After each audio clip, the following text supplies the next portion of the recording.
Welcome to Drinks in the Library, the only library where drinks aren't just allowed, they are required. I'm your librarian host, Gigi Howard, and each episode I'll be interviewing a guest about a much-loved book that we will be pairing with a drink for you to enjoy along with us or consider for your next book club meetup. As always, stay curious and support your local library.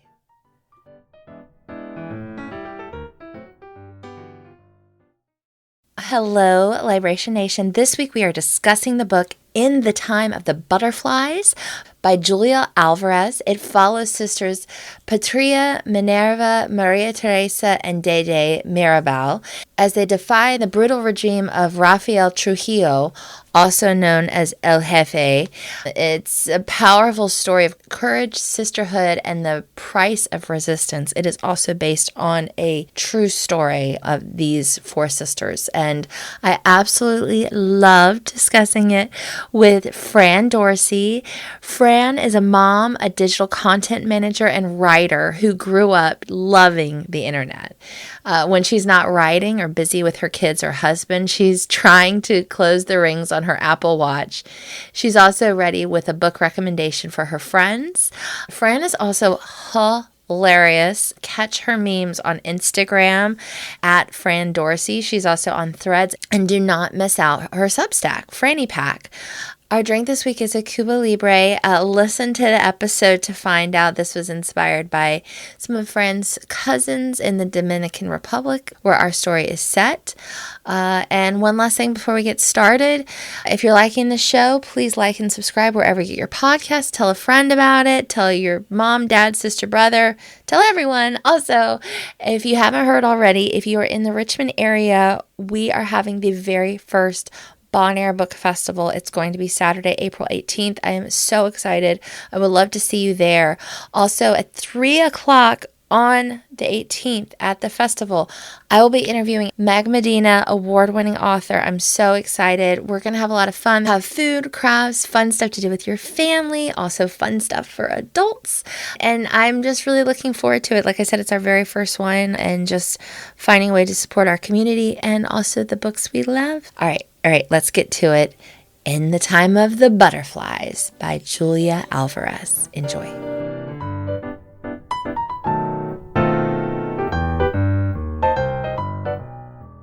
Perfect. Okay.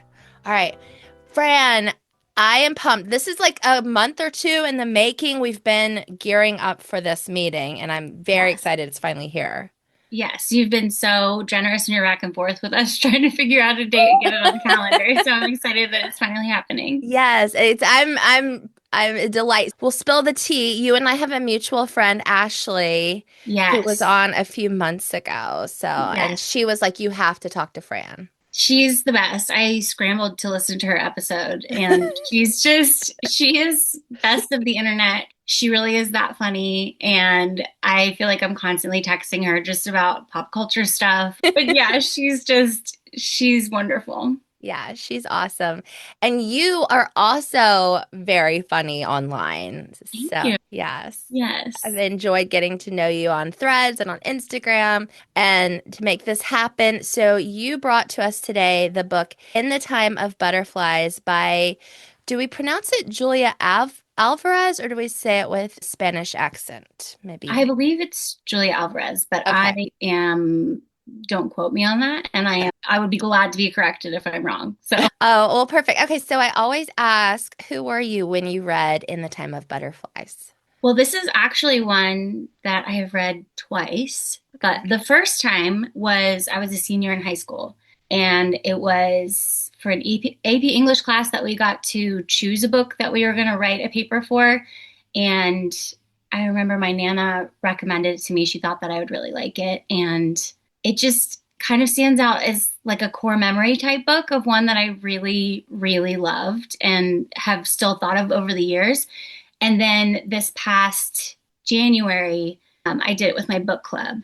We read it again, and I was kind of nervous because I thought, will I love it as much as an adult? And it was just so fun to read it again and see how I related to it in a different way and still enjoyed it just as much. Yeah. Now, did you recommend it for your book club or did they pick it? I did. I actually, when you when we talked about the podcast at first, I that one came to mind because I cannot narrow it down to a favorite book Right. ever. But that one really stands out as one that was very formative for me. And I thought, I wonder if I kind of want to reread it. And so my book club was open to it and it was fun to do. Yeah. I always find that to be the most pressure though with book clubs. Like when you pick the book, it's are they going to like it? Oh, yeah. And I mean, when you miss, you feel pretty bad. You just made It 10 does. people read a It book. does. Or I feel like it'll happen with mine where like I'm in a nonfiction book club and a fiction book club, and I'm just kind of a type B personality anyway. And Uh-huh. so I feel like sometimes if people don't read the book, then nobody shows up for it. Like, okay, that's fine. We'll just talk about it on text. Yeah, so they read it and they loved it. And so walk us through the story. I have to tell you that I was very excited about this because I try so hard not to do spoilers in this podcast and I fail constantly. I had a good friend be like, say something to me this week. She was like, another spoiler this week. That would be so hard. It's hard though, because sometimes, and then I have on the other side, my dad is, you didn't give us enough. Like You're like, trying to please. it's a balance. Yes. So I'm excited about this one because you find out from the beginning basically the skeleton of the story, right? You kind of know what's going to happen. So guide us through these characters and what happens to them a bit. Well, it is historical fiction. Yeah. So, and that's another one where it's like you could very easily Google it and see that they're based on real people. It happened in the 50s, but it follows the four Mirabel sisters in the Dominican Republic. And it was their, so each different sister gets written from each of their different perspectives. And there was one surviving sister. And well, I'll tell you the names of the sisters. There was Patria was the oldest. Dede was the one that was the surviving sister. And then Minerva and Maria Teresa, or Mate is how they called her. And so it's their story of how they joined the revolution against the dictator Trujillo in the Dominican Republic in, I think, the 50s and 60s. Well, they died in 1960. Three of the sisters did. Yeah. So you kind of get brought in, and then so Day Day is the surviving sister. Yes. So guide us through how is it that Day Day survives and the others do not?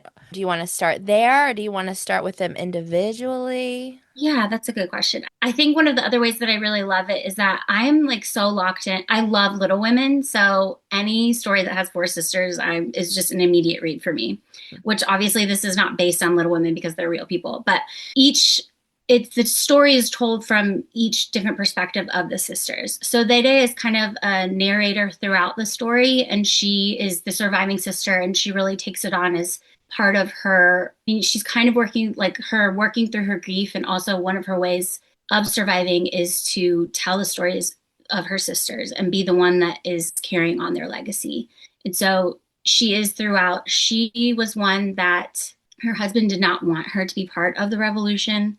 She was the one that helped carry on the family business. So she was never involved in political rebellion in the same way that her sisters were. But then you follow through the story, and each one, like, you kind of see the different trajectory that each sister took in this fight for their freedom, for their country, and for their families. Mhm.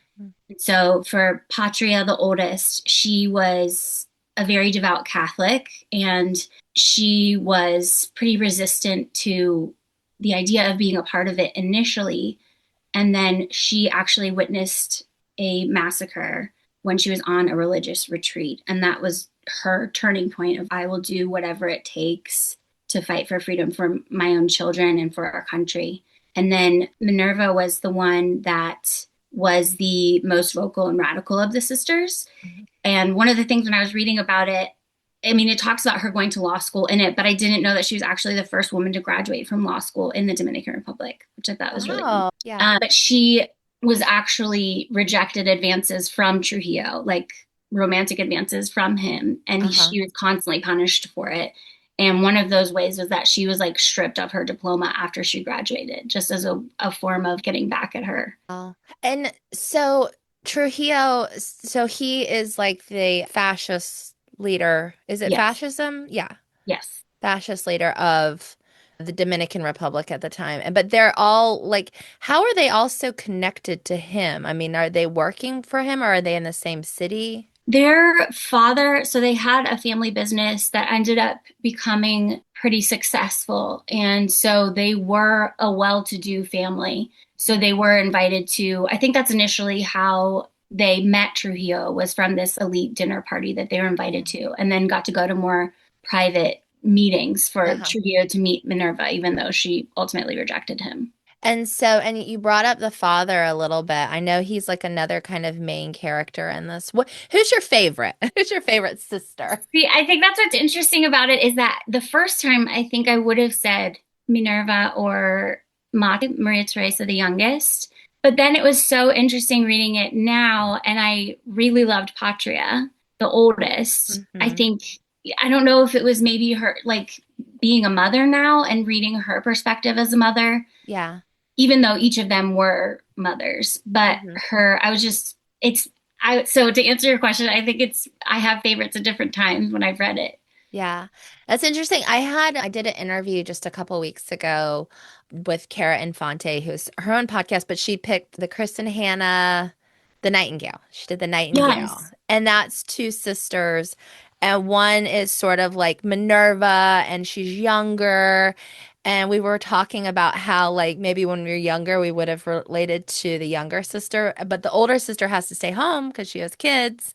Yes. And then being mothers ourselves, it's such a It really different does. Yeah, experience. it totally changes your perspective. It's so funny that you said the Nightingale because I actually wrote that down. The one of the questions of who would you recommend this to? Oh, And I perfect. thought that I was like, if you like the Nightingale, I think you would like this book.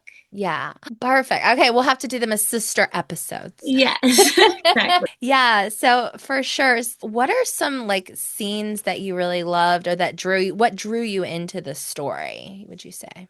I think I know. I'm trying to think of. I liked the diary entries that the sisters Mm-hmm. wrote. That was a big format throughout the book. Yeah. And I liked reading about I liked having that perspective, that kind of like intimate take of what they were experiencing, like when they were in boarding school. That was one of the early ones that they did. Mm-hmm. And just kind of how you're learning about the what's going on politically from a child's perspective of the Yeah. things that they're learning from their friends, and Mhm. just how confusing and scary that can be when you kind of have limited context at that time. But I think that really also piqued my interest for the time period. And did you know about, it's Trujillo, right? It's Mm. Jefe. Did you know about this story before you read the book?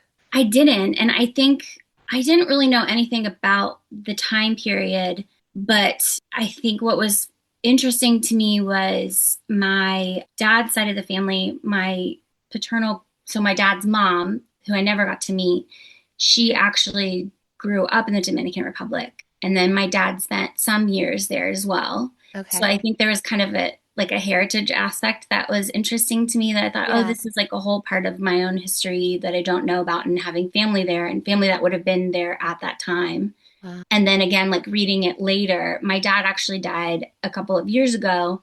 And after he died, I think just you naturally connect with family and all of the grief and everything. And I connected with a lot of extended family in the Dominican Republic that I didn't know about. Oh, wow. And so that was just a big piece of, I think, initially why I was interested in the book itself, because of like geographically. Yeah. Yeah. So Have you been to the Dominican Republic? I haven't, but I would love to one day. Yes. I have not been, but I would like to go. We have a good friend who I think was born there, now is here, but they go back quite a bit, I think. Sounds lovely.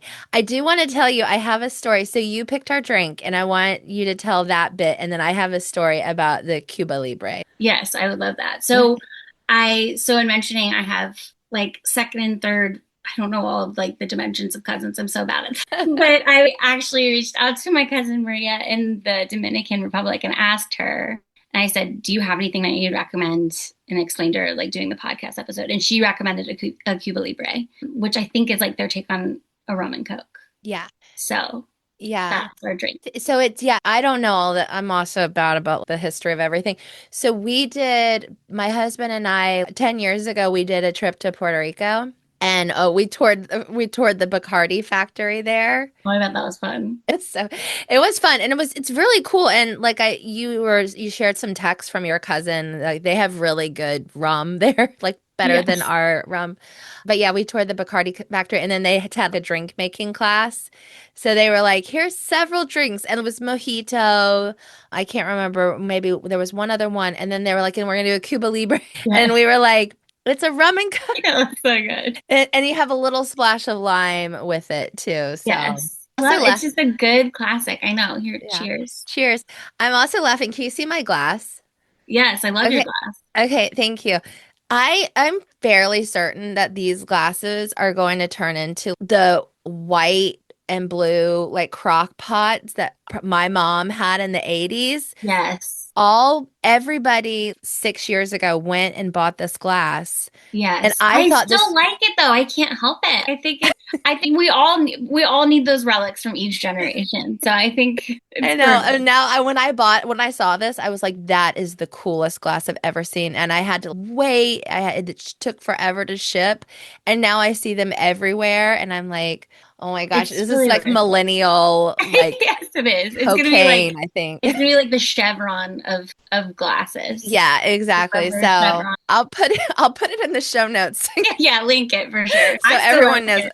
I think you could probably get it shipped on Amazon in two Yes. days now. So anyway, but yeah, I'm enjoying my Cuba Libre very much. And I also think it's funny. I was like, let's do a Mariposa at first, and then you were like, let's do Cuba Libres, and I was like, yes, that's actually what it I know I was so intrigued by the one that you sent though.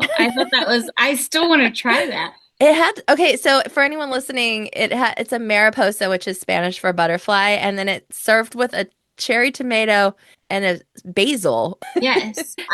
Yeah, I feel like it would be I think it would be a good summer drink. Maybe I'll do that as like a fun Like a one-off. bonus Like drink. Yeah. here's how you make a Mariposa because I have no idea right now. Yeah. So, well, I think it's really cool that you were able to connect with your family a little bit through this story. Have you like told your cousins about this book? Well, they're going to listen to this. So then, I know. I will once we announce it and everything. yeah, get them But to it was read it. exciting to connect with her about that and ask her. And I was glad that she Yeah. was helpful about it.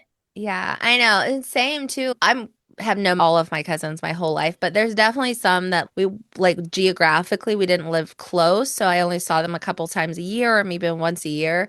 And now that we're like adults and able to be in charge of our own communication, it's really nice to have people who you share grandparents with and they have different stories about your aunts and uncles. Yes, totally. And I think that's why I would still really love to be able to talk to them about this time period and how, like their experience with it Yeah. because I just think though it's fascinating. I mean, reading the book alone is great, but then there's a whole rabbit trail you can go down learning about that time period there and just the bravery of the people that were willing to do whatever it took to fight for their freedom for it. So, Yeah. Yeah. And then I think there's like a county that's named after the three sisters, Mirabel. It's like an area in the Dominican Republic, I think, that's named after them. Like you, I also went down like a little rabbit hole and I was like, yeah. who? Because it's literally the same. It's their names, it's the day they died. I mean, obviously she had to take some kind of liberties with it, but it's essentially their Yes. story. Well, and I think, I don't know if you saw that too, that the day they died on November 25th of 1960, I think, Mhm. and that is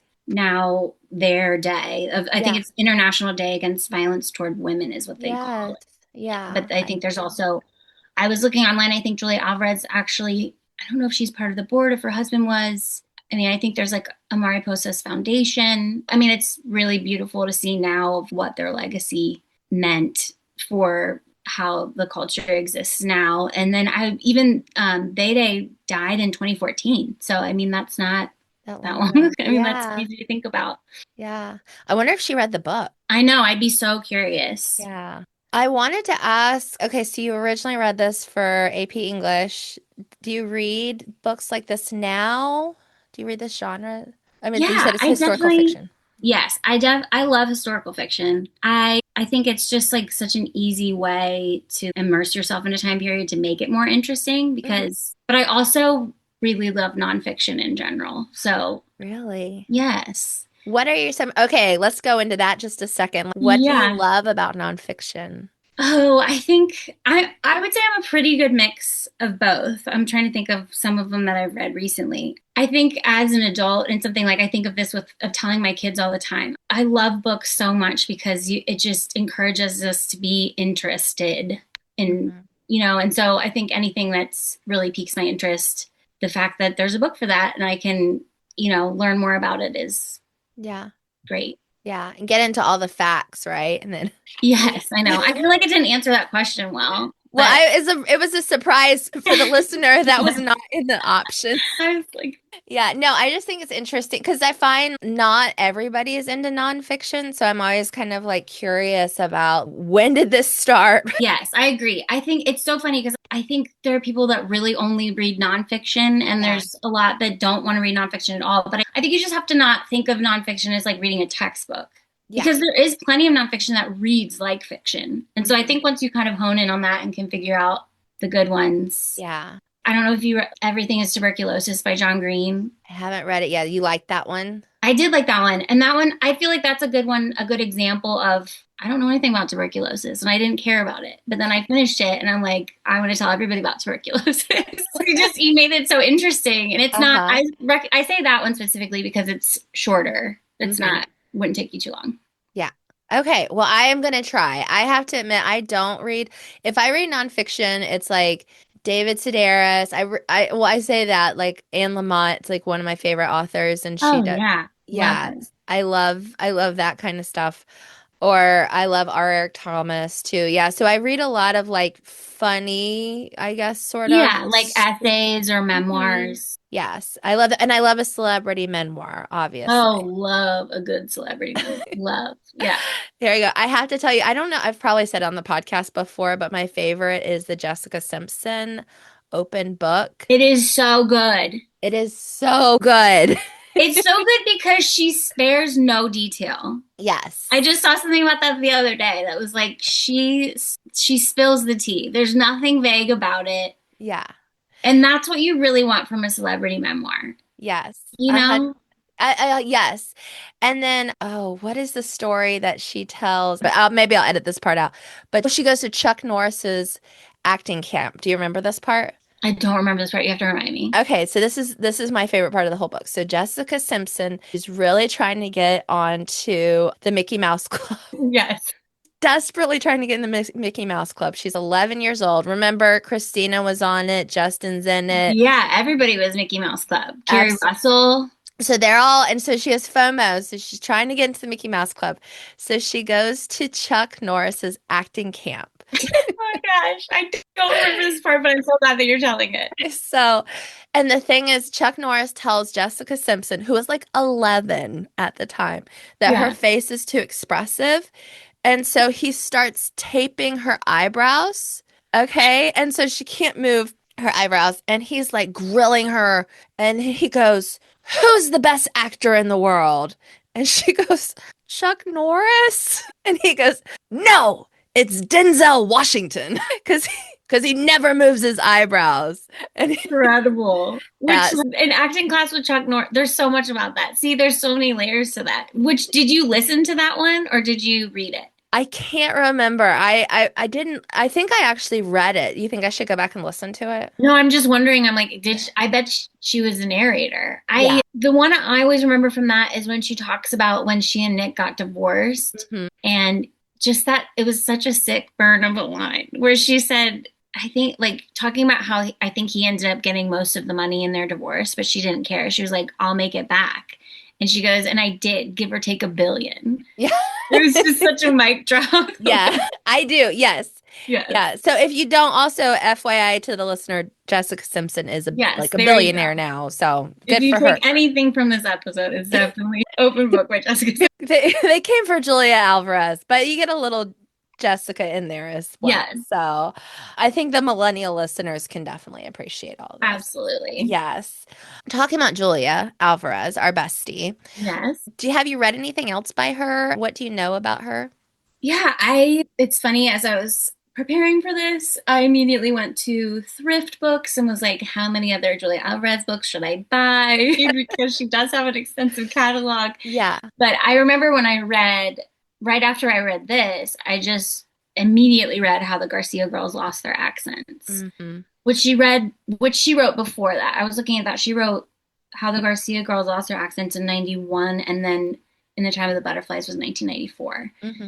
But that one was about her. She was actually born in New York, and she spent the first 10 years of her life in the Dominican Republic until her family had to flee because of her father's political involvement Mm-hmm. in the rebellion. Yeah. So I think that's just fascinating how that informed the story of her telling that about the Mirabelle sisters. But then How the Garcia Girls Lost Their Accents was basically her story of her family, like about immigration, assimilation, and identity, Mm-hmm. like a lot of the themes throughout her books.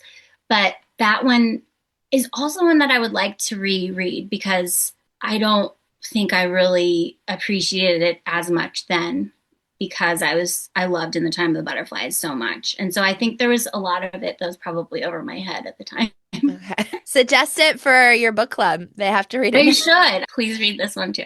Yeah. Yeah. Well, she's amazing. And yeah, I'm sure a lot of this writing for her was cathartic to kind of tell these women's story, but also, thinking about her childhood and things that challenged her and her family. So, yeah, I think, and I mean, is one of the most significant of all the Latino writers, I would say. yes, So, absolutely. And I love that. I love that so much. I wanted to ask you, so you already answered it. Who would we recommend this for? Okay, Kristen Hanna, yeah, Lovers. I think if you liked The Nightingale, Mm-hmm. or if you like Kristen Hanna in general, I mean, Yeah.